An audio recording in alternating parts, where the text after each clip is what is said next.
Welcome. Welcome to the month of July. So happy you could join me again. I am very excited to share quite a few things actually. First off, writing progress. Well, we've made it. Project Rings is at 100%. So I will be sending that out to the beta readers this week. Very excited for that one to get out to you guys, and stay tuned. I've got some extra news to share about that. So very excited that one's done. On to the next. I think I'm about 2.5 chapters into the next novella. Loving the way that one's progressing. Very close to my heart. Actually close to some cool things I'm actually interested in for instance, investing, personal finance and things like that. So really enjoying this one is shaping up to be. Okay, into the meat and potatoes of this week's topic. I wanted to talk about the business of books, particularly as an indie author, how this whole thing has worked for me. I had the wonderful idea one day to go and write a novel. Now, anyone who's written a novel will know that the moment you write the final word is the true time when the real work starts. That's when editing, revision, etc., etc. happens. Now, when I wrote my first novel, I did not know that. So I sent my novel to be read professionally by someone who's been in the industry for many a decade. And she essentially came back and said, the bones of your book is good, but it's going to need a lot of work. And my goal always with this channel and everything that I produce is to produce industry grade novels as a self-published author, because I do find sometimes self-publishing has a real bad rep and that it looks unprofessional, it feels unprofessional. So that is my aim. Now, do I fall short? I'm not sure. That's for you to decide.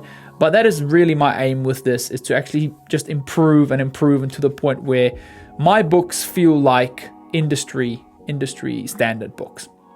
With that being said, I went through the process of having a line editor as well as a developmental editor look at my book, go through the whole thing with me for months and months of work, and that really set me on a course to understanding how much effort is involved in creating a novel, taking that novel and making it readable. Took about 5 months longer than I wanted to initially, and released my first novel. Was very happy with the end result. When They Whisper was released to the wider world, and away we went. Why am I telling you all of this? I wanted to stop today and actually articulate back to you how much all of this has cost. Now, from start, writing my first novel all the way through to where I am today, so that would be 2 complete novels and 8 short stories. I think the total for me is probably going to be around that 7,000 to 8,000 New Zealand dollar mark. I'll have the US conversion on screen somewhere. So that's how much it cost, which I think in retrospect is a really good deal. And the editor I've kept from day one, my line editor specific, is amazing. He's really just in it for the long run, and I can't see myself parting ways with him anytime soon. He's really is doing a stellar job. So he's growing with me as well, which is I'm really happy about. So the reason I'm telling you all of this is to just showcase that everything you do, especially in the indie space, costs you money. And without being recognized, you've got some wonderful indie authors out there that are making really good money, and props to them. But without that, it is actually quite difficult to sustain this, aside from it counting it as a big hobby, because it costs so much money. The goal, of course, one day is to be recognized as an author and have your works be widely loved, and you have a good fan base that can support your works throughout whatever you do. But at the moment in my life, that just is not the reality. In another instance, I've absolutely seen my career rocket ship in my professional life. So on the one end, I'm spending all this money on this hobby that I really love. I love creating things. I love writing. But on the other side, I'm seeing a massive return on my career equity, and to see where my career is going. So going forward, what is the plan? Originally this year, I wanted to submit 4 short stories to an official competition and see where my work is currently landing, etc., etc., etc. Instead, what I'm going to be doing is to keep doing what I'm currently doing by releasing these short stories on YouTube.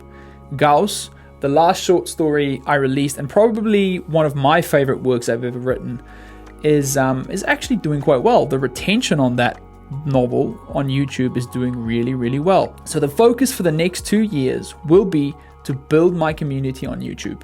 That means connecting with you guys as I look to enhance and increase my author career. I really wanted to have that like single point of focus and nail that down. What it means in the immediate future is that I promise I will be releasing all 4 new novellas throughout the year on this YouTube channel. So for the second video every month, you will be getting parts of the next novellas as I release them to you. So I will be timing them on, let's say, chapter 1 to 5 to get them out to you, to make sure that they are spaced out through the year and potentially into the next year. The plan for next year is to write the last book in the trilogy of the Echoes of Ascension series. So to get everyone hyped up for that, I'm actually planning releasing that throughout the year as the second video on this channel, while I keep you updated to what's going on in my life, similar to the video you're watching right now. Lastly, why the shift? Again, as I've alluded to, it's an easy way for me to connect with you guys. And to be honest, I've seen the process of me writing, getting it to my wonderful editor, and then sending it straight to you guys as a really fruitful and direct link to connect with you. This is the closest I think I can get to an audience without physically meeting people. And it really, for me as an aspiring author, I think is a way to plant my flag on YouTube and get some people around me as we build this thing out. I already have so many ideas and so many books I want to write, but I don't want to be hamstrung by timelines and things that I can't adhere to, because I've got a lot of personal commitments. I'm raising a family. I've got a very demanding job at the moment, but I never want to stop writing. So that's, in essence, the reason for the pivot. But I promise you, I'm going to try my best to get the best quality work out to you, and I will keep producing. That is my commitment to you. So stay tuned for that. Thank you for sticking along. Look forward to some more updates in the next month. And then, of course, the first part of Project Rings will be out on the 15th. So excited to get that to you. See you in the next one. Peace.